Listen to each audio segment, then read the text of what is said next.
Hey, hey, hey, everybody. Welcome to another episode of what? Vindication. And it feels so good. Vindication. And it's understood that sometimes we're wrong. And when we're wrong, we admit it. But sometimes we're dead right. And then it's vindication. Yeah, yeah. Hey, hey, hey.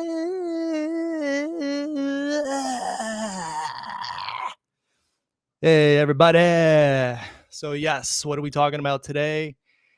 We are talking about vindication of one of our main tenets of our Brooklyn series. We are talking about vindication of that our theory of that there was a Cecilia Davis hoax was true. Yes, yes, yes. So, welcome, everybody. A little flustered. I had to do this sort of at the last minute today. A job came up on Saturday, so welcome everyone. Let me just grab a little water before we before we get started.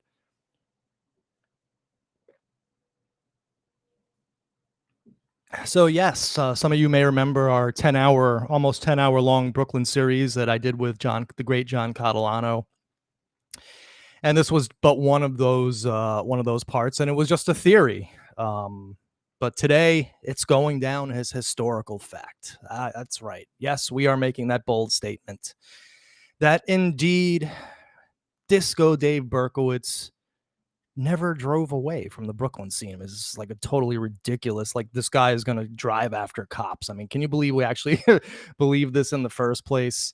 Anyway, so today we're going to be dealing with this whole Brooklyn stuff, and we're going to be listening to a fun new tape that just came out of the Great Killer Tape podcast. These guys are doing amazing work, and they're basically letting Disco Dave be the star of the show. It's his words on tape. I don't know how you can discount any of it. I mean, maybe not everything is 100% truthful, but Berkowitz actually seems pretty candid in those interviews. Very lucid, clear, extremely intelligent, very well spoken, good vocabulary. Of course, mad as a brick shithouse or as a shithouse or whatever the saying is.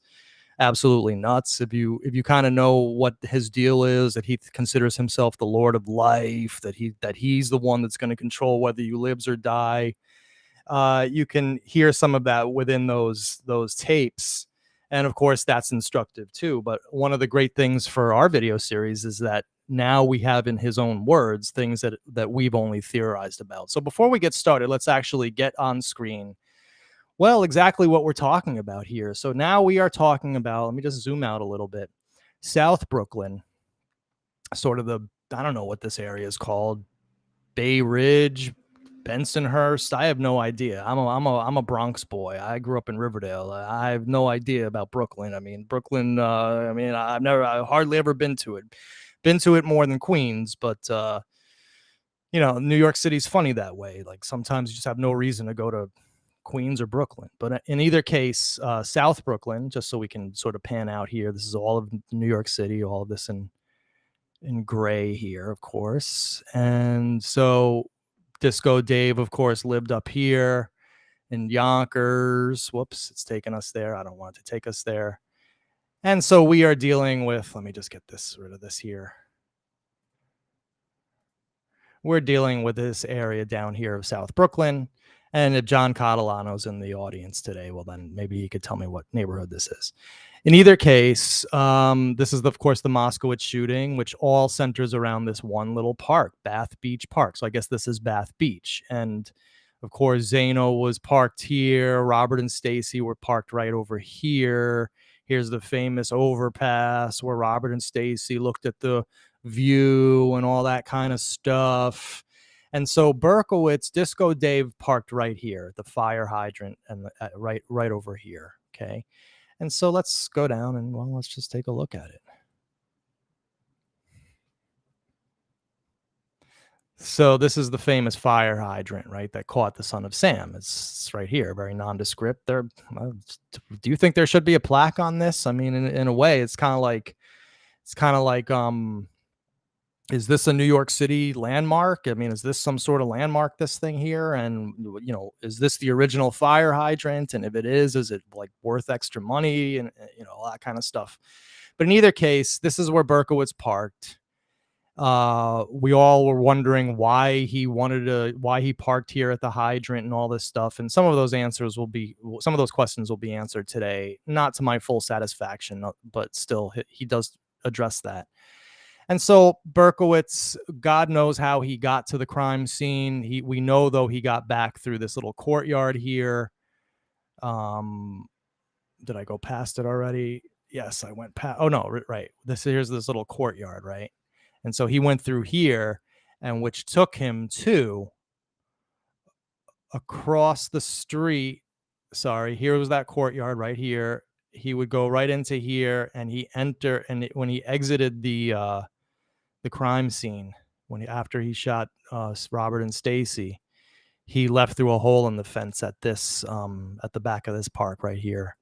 Okay, and an eyewitness who was in one of these apartments here saw him come out of there, described him perfectly, what he was wearing, his hairstyle, and all that kind of stuff, and saw the person run through here, exactly the route which Disco Dave said he took.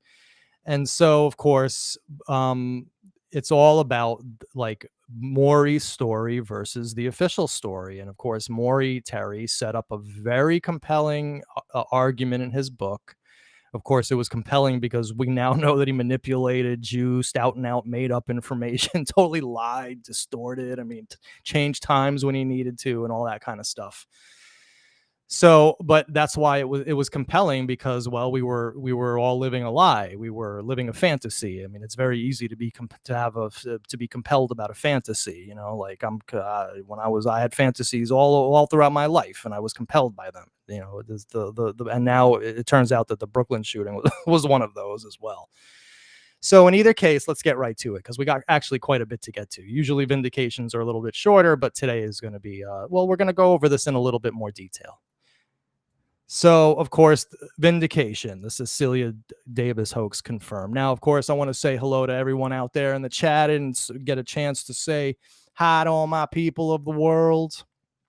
We got Moet, Ruby, Dave, Catalano, Hannah, and the Cosmos. The gang is all here. So thanks, everyone, for watching on such short notice. Really appreciate it. All right, so let's get right into it, shall we?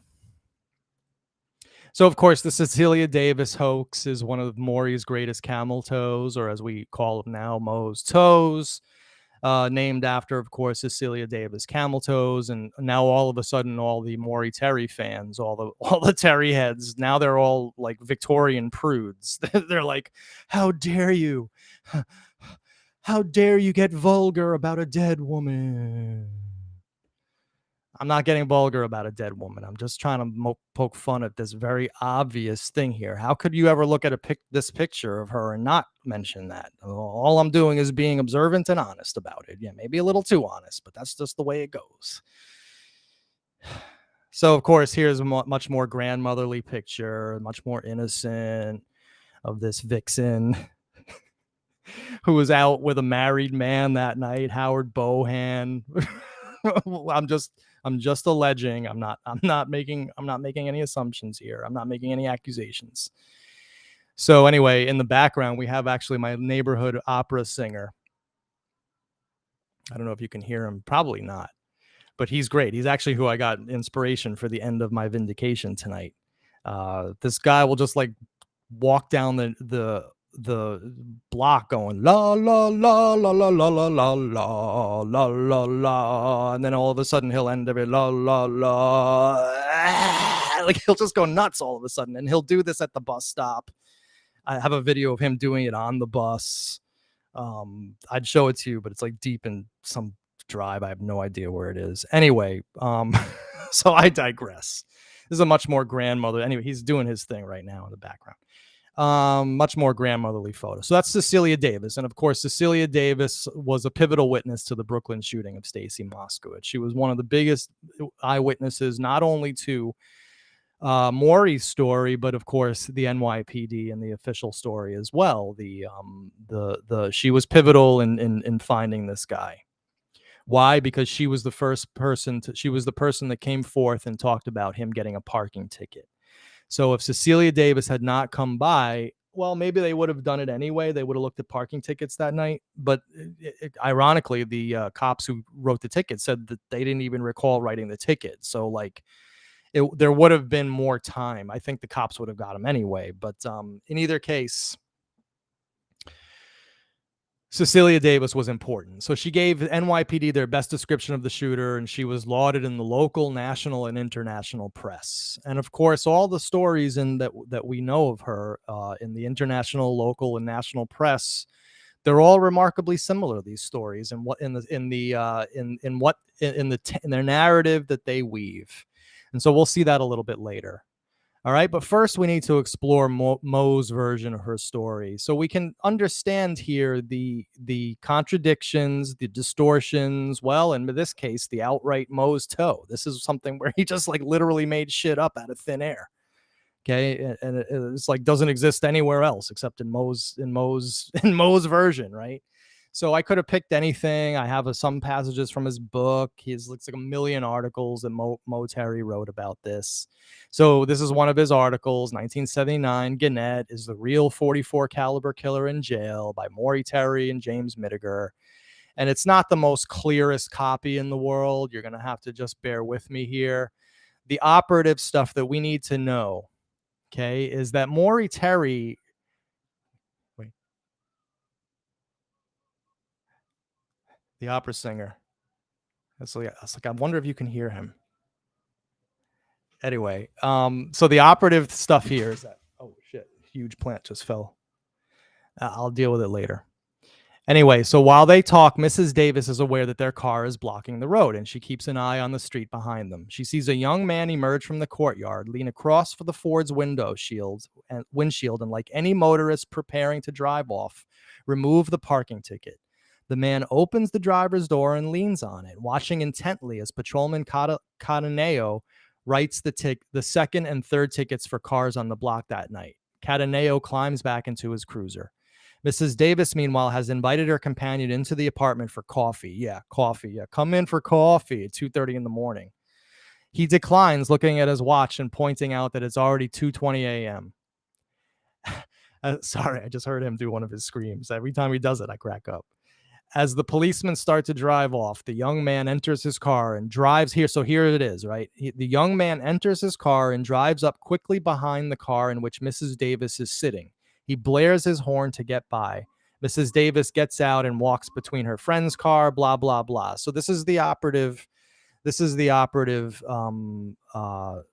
passage here. Essentially, that she's in her car. Berkowitz gets in his car, is pissed off. He gets the ticket. He gets in his car. He drives off after the police. According to Maury, this is because he was a scout for the cult, and he had to follow the police to make sure that they were gone from the area, and all that sort of stuff. Of course, no word of like where did he park afterwards and all that kind of stuff. But that does not really matter to the moron. All right, so basically, and then here is, of course, the passage in The Ultimate Evil. As the police who are in front of Howard's car start to drive off, Mrs. Davis sees the young man down the block quickly enter his Galaxy and speed up behind her and Howard. Clearly agitated, he blares his horn loudly several times to get by. So not only is the son of Sam now getting a ticket, he's following policemen with the 44 on his body.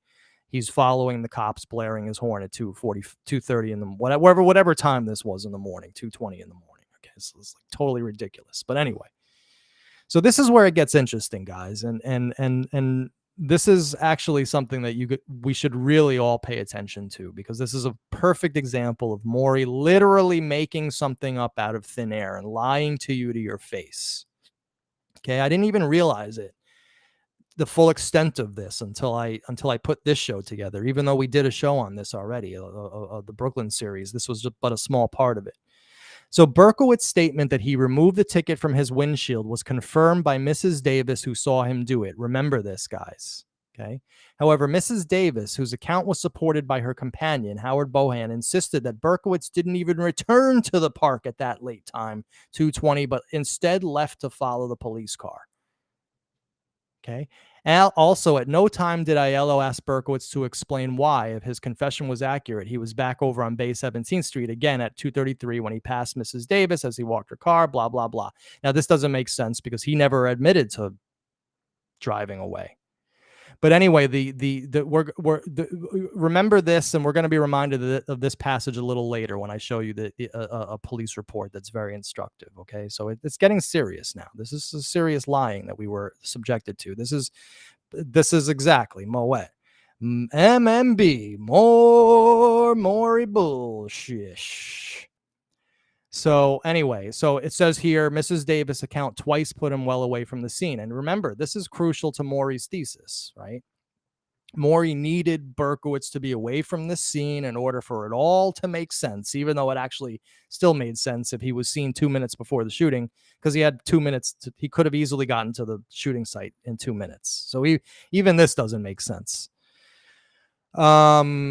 X-Fan 420 Bush. All right. So he says here, or she says, feels bad, a bit bad attacking Maury Terry now that he is dead. Okay, he's a liar, but Son of Sam was over 40 years ago. Can't we let sleeping dogs lie? My first question is, well, then why are you watching? My second question is, my second thing is, there's plenty of shows that'll cater to your wishes. Number 3, I'm pissed that I was lied to, made a fool of, abused, manipulated. I would look foolish to my friends, my family, defending this claptrap. Sorry. I'm going to do everything in my power to expose every little nook and cranny and morsel of this guy's bullshit. And if you don't like it, my friend, thank you for your respectful comments here. We're not going to block you. We don't do that to respectful people, but you're going to be very disappointed in the rest of my content, my friend. All right. So back to the show here. So we were seriously lied to. So this is going to become more and more apparent. And then I have the pièce de résistance, 2 pièces de résistances. So of course, Cecilia Davis's original version, right? So essentially, here's proof again. He and his boss, this is an article about the cop who wrote the Son of Sam ticket. He and his boss, Detective Sergeant Jim Shea, met with Cecilia Davis, whom Berkowitz brushed past after shooting Moscowitz and Violante. This is wrong. It was before. Police said her accounts were crucial to the investigation. This is, of course, I want to put on record for you, the audience, that Cecilia Davis was a critical witness to this whole thing. And of course, here she is again, looking much more matronly. And no camel toe here at all. Sexy little thing, Mrs. Davis, going out with Howard Bohan, a married man, coming back at 2:30 in the morning at her age. You go, Mrs. Davis. So anyway, originally published by the New York Daily News, August 12th, 1977, this story was written by Cecilia Davis. Okay. Mrs. Cecilia Davis is an Austrian-born woman who came to the United States in 1955 and became an American citizen in 1957. Okay, who cares about all this crap? It was so quiet on 17th Street when I saw him that night. I had been out with a friend, and after we stopped for coffee and cake, he drove me home and double parked outside. I asked him if he wanted to come in for another cup of coffee, but he said it was late and there were no parking spaces. A policeman was putting parking tickets on some cars just then, as a matter of fact. I went inside and got my dog Snowball to take him for a walk. I went around the corner, over by the grass, and down the block almost to the overpass. That was actually that flowed. She had some swagger and some rap Gangnam style. I went around the corner, over by the grass, and down the block almost to the overpass. I could see 3 cars parked down there, 2 on the left and 1 on the right. I walked him back, but he still didn't want to go into the house when we got there, so I walked him up the block as far as the fire hydrant. The whole block was deserted. He walked right towards me. When I turned around to walk back to the house, I saw a man coming up toward me. He came from behind a tree, and he walked right toward me. He gave me a long, sharp look, and he looked one of the courtyards between the building. He was so obvious. It was hot, and he had a shirt and jacket on. He walked right with his right arm straight down. I can see he was holding something, but from the front, I couldn't tell what it was. As he walked away, I could see it was something he had partly up his sleeve. He walked strange. like a cat, I thought. So, of course, I waited until he was out of sight. I didn't want him to see which house I was going in, and then I went inside. I didn't feel afraid because he looked like a nice fellow, but I knew he wasn't from the neighborhood, and it was strange to see somebody with a suit on in that heat. Before I went to sleep, I started reading the paper, and I heard what sounded like a long boom and then a horn.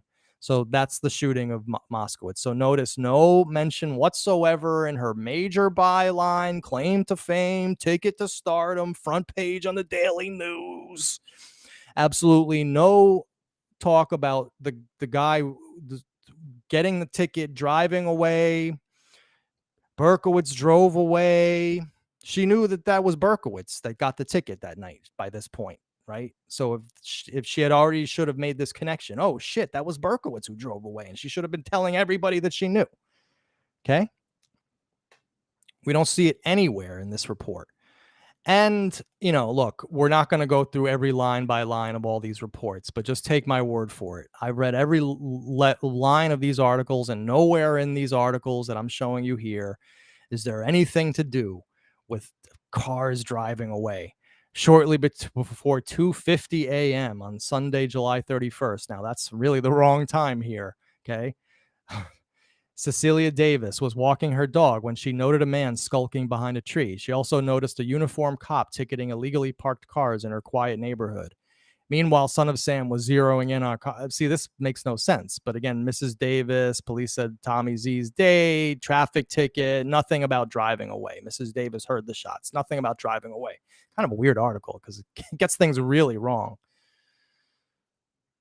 So here's where it gets really interesting. Okay, this is where I kind of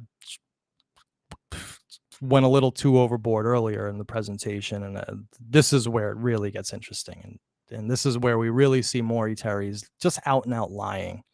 I can't put it any other way. But Carl Denaro says he was larger than life. That's a little too polite. That's a little too milquetoast for me. I say he was an out and out bullshitter artist. After some small talk designed to allay the widow's fears, Strano began his questioning.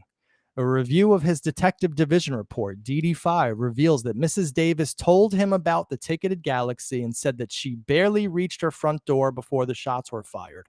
The fact that she observed the Ford leave Bay 17th Street before the shooting was inconsequential to Strano, who, like the rest of NYPD, was looking for a yellow VW. Now, I'm going to have to explain this and walk you through this a little bit as to why I think that this is so interesting. Number one, we're going to see the DD5 in question. Okay. So told him about the ticketed Galaxy. We're going to see what she said about the ticketed Galaxy. Then it says here, the fact that the Ford left Bay 17th Street before the shooting was inconsequential to Strano, who, like the rest of NYPD, was looking for a yellow VW. So he says here that he basically is saying here in this passage that Strano, the detective making this DD5 that we're about to see, was told about the car leaving, the ticketed car leaving, and neglected to put it on the report. He just said it was inconsequential. So this was Maury's way out of the story, right? That the detective was told about it and then didn't put it in the report. So that's why it's not in the report, because we're going to look at this report. It's nowhere to be found. So let's look at this DD5 and actually see what it says. Okay, now I'm gonna just quickly, because I don't want to belabor this point. I want to just take it from here, because this is where it really gets interesting. This is all about how she saw him. His nose wasn't pointed. He maybe had a gun in his wrist. She couldn't tell. Okay, I couldn't tell what was going on, but this is here. Okay, now this is when asked by the undersigned, that's the police, if she could identify this man, she stated that she would never forget him. When asked if she would allow a police artist to draw his picture from her description, she finally agreed.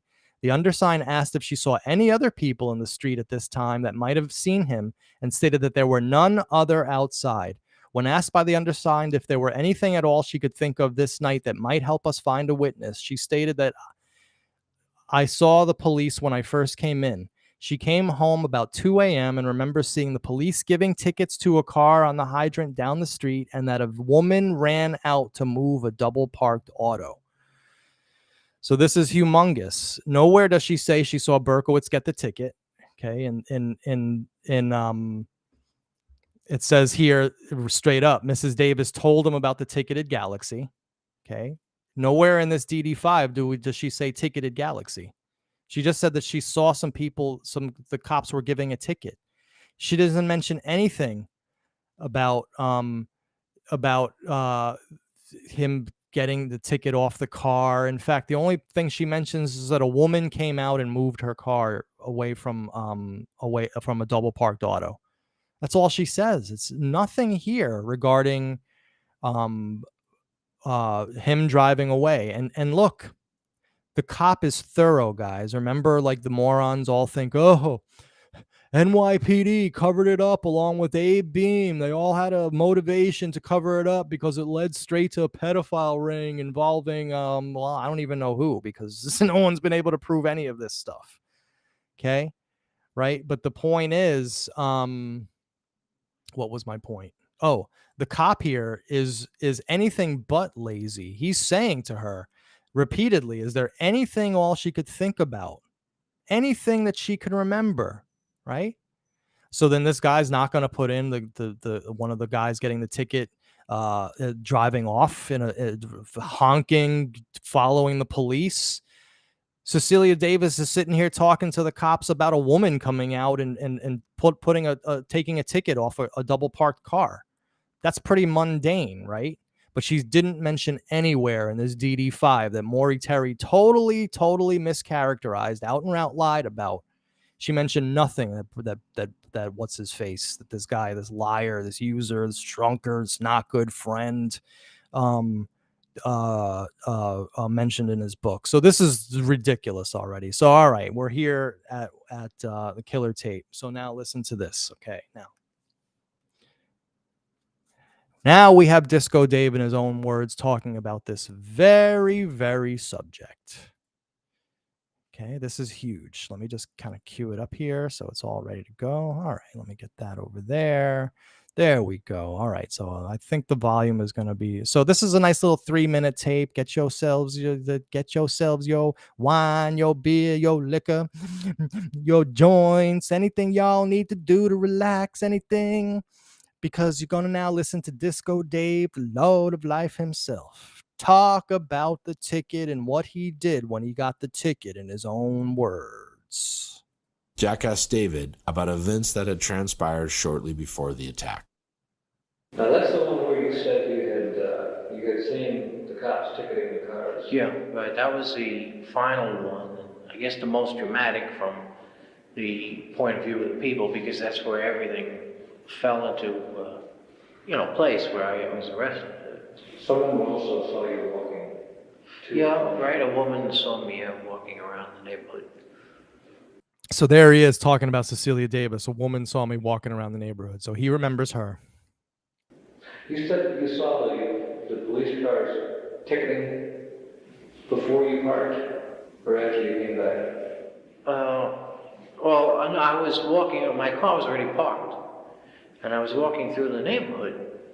And when I was walking to my car, there are these garden apartments, and in between them it's very poorly lit. So I was coming out, and I just noticed, I was coming out of the walkway, going to my car, or just passing, I had spotted the 2 police ticketing the car. So they were already there. I didn't see them earlier. Shortly before what would be David Berkowitz's final murder, he had seen the police writing him a ticket, then went ahead with the attack anyway. You said you saw the cop there writing tickets? Yeah. So you parked there intentionally?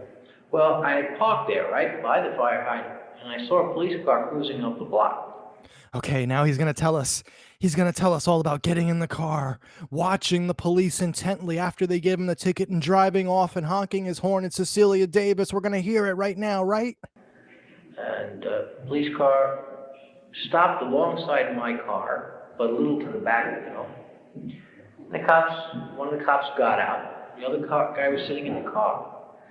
I stood across the street in a darkened spot. I was walking towards the car. I was about to go to my car, but I saw them there, you see. Okay, all right. We're getting close. He was watching them as they were ticketing him, and he was walking to the car and then stopped when he got, but he's just about to get into the car and drive off after them. It's coming up next. I know it. And one guy wrote out a ticket and just put it on my window. And then they, it's a standard procedure. They don't pay attention. They just look at the car and write the ticket and they drive off. They drove off the block.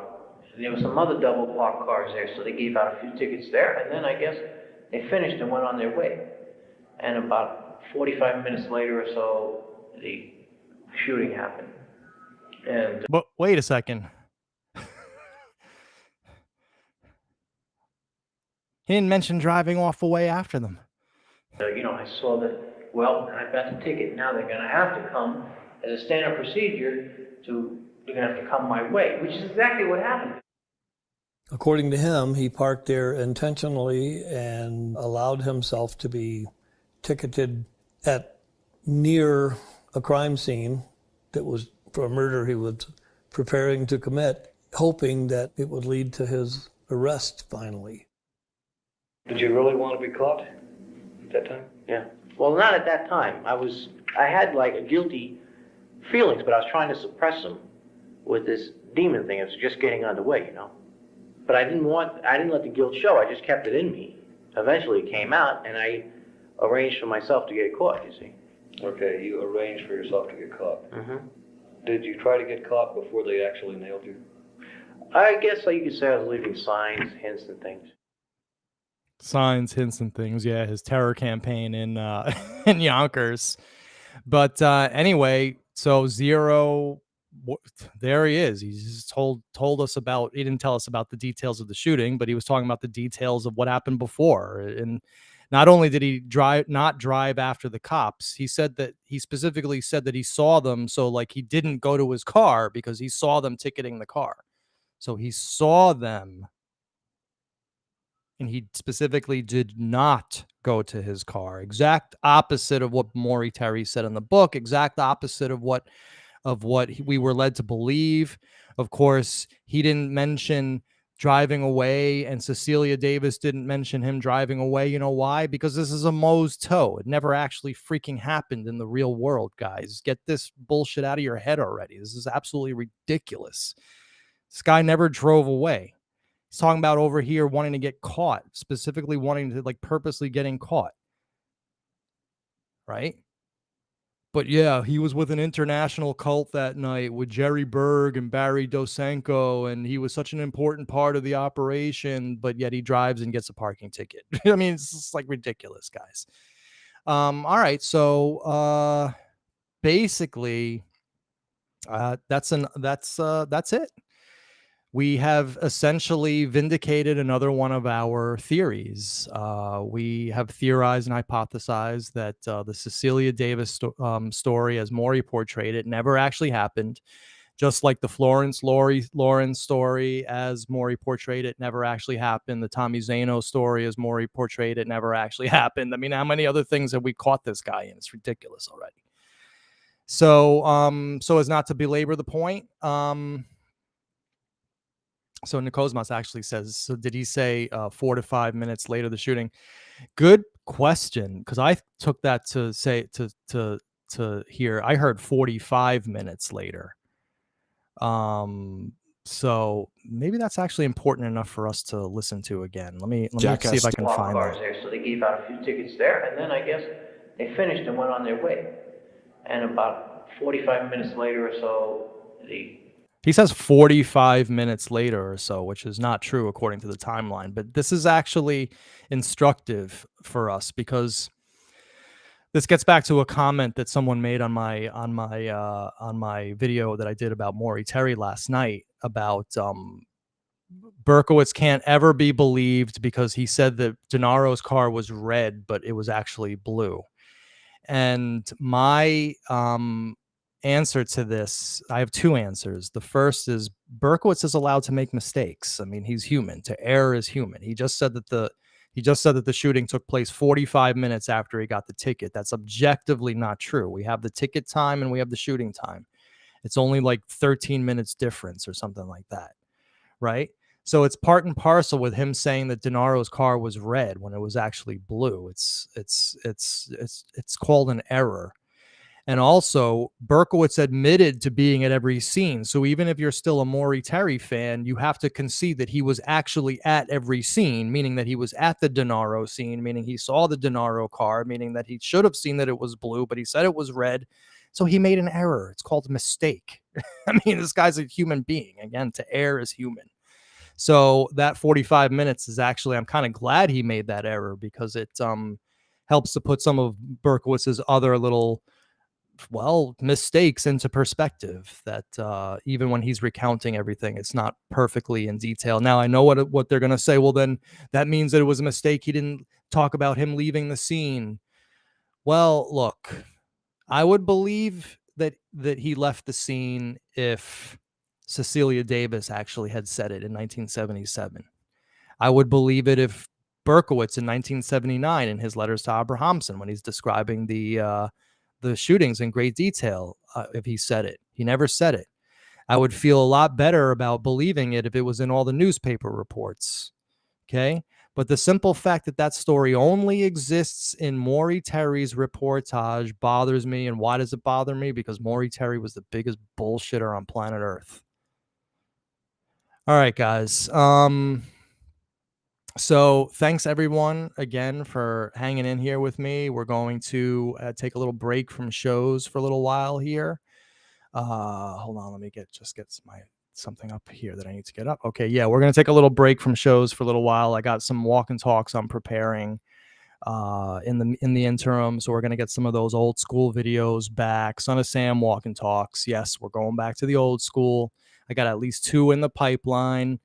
And Book Club and John Catalano and I are working very, very furiously on Freund. And now that these shows are over, I'm going to concentrate completely on Freund to bring you the best reporting on Freund that could ever possibly be on the internet. And hey, we got an anniversary coming up, 7/31.